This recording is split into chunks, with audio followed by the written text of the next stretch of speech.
Hi, I'm Paula O'Sullivan, based in Blessington, County Wicklow in Ireland. Just making this short video just about mental health, and just a few little things I'd like to share about that. Recently read a book called The Inside Out Revolution by Michael Neill, and he'd based some of his work on the work of Sydney Banks. So have a look at them if you're interested in this.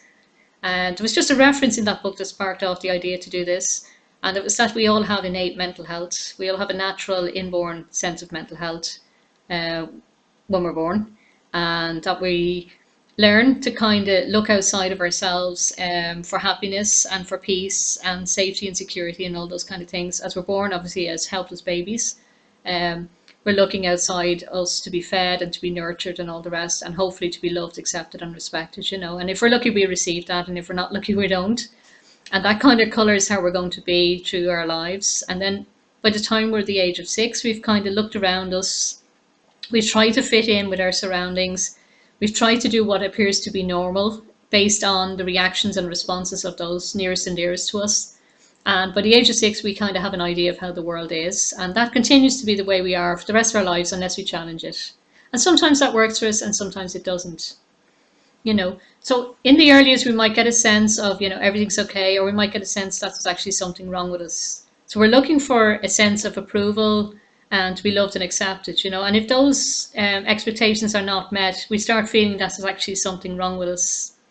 And then we go off out into society, and depending on the religion you were brought up with or not, you might get a sense that there's something wrong with you there as well. I certainly did. I was brought up a Catholic and then changed to be a Protestant later on in my 20s, and then went on to be spiritual then later on. Just abandoned all that stuff. But the early messages was that there's something wrong with you. You were born with sin and you were not worthy, and there was definitely something wrong with you. And then society didn't build up your self-esteem as you were growing up either. I also found that there's a need with most of us, as I say, to be loved, accepted, and respected. So we have a deep need of approval. We want to fit in. We want to be seen to be normal. The problem is we're not all the same. We're all beautiful, unique beings, and we all have different wants and desires as we grow up. And sometimes we don't meet the approval of those around us for what we actually want to do. So we find then, socially, we end up having to bend ourselves, to put masks on, to be something we're not, so that we can be loved and approved of. And this is false. This messes us up. We don't realize this. Most of us are not happy with this, but this creates mental health issues for us. We're not being true to ourselves. This creates a cognitive dissonance for us. If you can't be true to yourself, you're actually telling yourself there's something wrong with you, and you're trying to fit in with other people's beliefs of who they think you should be just to be accepted. This is going to mess you up. So this was one of the things I discovered years ago, and I've been working on this over the years, just becoming my authentic self, and letting go of the need for approval of others, and letting go with respect. I'm doing what I want to do. I'm not doing anything that's going to harm anybody else or anything like that. None of my actions are going to harm anybody else if I can help it. If I have my sense of awareness with me, that's certainly not going to be the case, but I'm going to just honor myself now. So I had to learn that, and it takes great courage to do that. You've really kind of got to be sure of yourself. So I had to build up my sense of self-esteem before I actually went there. I had to actually start believing there was nothing wrong with me to begin with. So that takes a lot of work as well. So learning to approve of yourself and learning to be authentic and to do your own thing, that takes courage, but it stops the cognitive dissonance. You accept that you're a unique being. You're as good as anybody else. You're not better than anyone. You're not worse than anybody. You're not even on the same level. It doesn't work like that. We're all unique beings.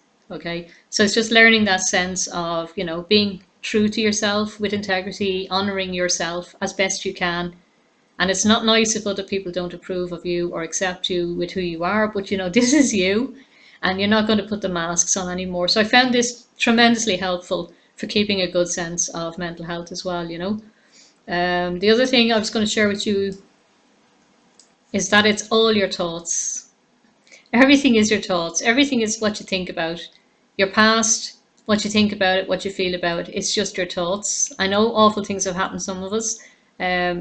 Thoughts of the future, they are just thoughts. Thoughts create things. They create your emotions. They create how you feel. But they are just thoughts at the end of it. So mental health issues are your thoughts. Simply. I know they're not that simple. It can be quite complex. But it is, if you break it all back down right simply, it's how you think about things. Another part of this, how you think about things, was I used to focus on all the things I couldn't control. And that creates craziness in your life, because you're so powerless there. You can only get depressed or get really upset about that. There's nothing you can do while you're focusing on things you can't, that are out of your control. So I started shifting my thinking to focusing only on the things I can control. So reality is a very persistent thing. It might be an illusion, but it's a very persistent reality, illusion. So I discovered that, I hadn't got the power to control everything in my reality. I hadn't got the power to change all my circumstances, but I had the power to change how I felt about things. So looking back on my past, I could choose to think about it in one or two ways, and I could focus on all the bad things that happened and all the things I would have liked to have changed, or I could focus on, that was an experience which I can't change and I don't have to stay there anymore. I can forget about the childhood or the experiences in the early years, and I can actually start, creating a life from this moment onwards. And how do I actually want to be now? And I also discovered, by focusing on the things that you can control, you can focus, you can control how you think about things, and you can control the actions you take. You can't control what other people think about you. You can't control if they're going to accept you or approve of you. You can't control any of that, So by changing the way I thought about things, I discovered that I could keep myself in a good sense of mental health as well, So that's really all I have to share with you. I hope you found it useful. Just to go back, become your authentic self if you can. Honor yourself. Let go of the need for approval, or let go of the importance of the opinion of other people. They're not living your life. You're living your life. And become aware of your thoughts, and how you can change your thoughts can actually change things for you.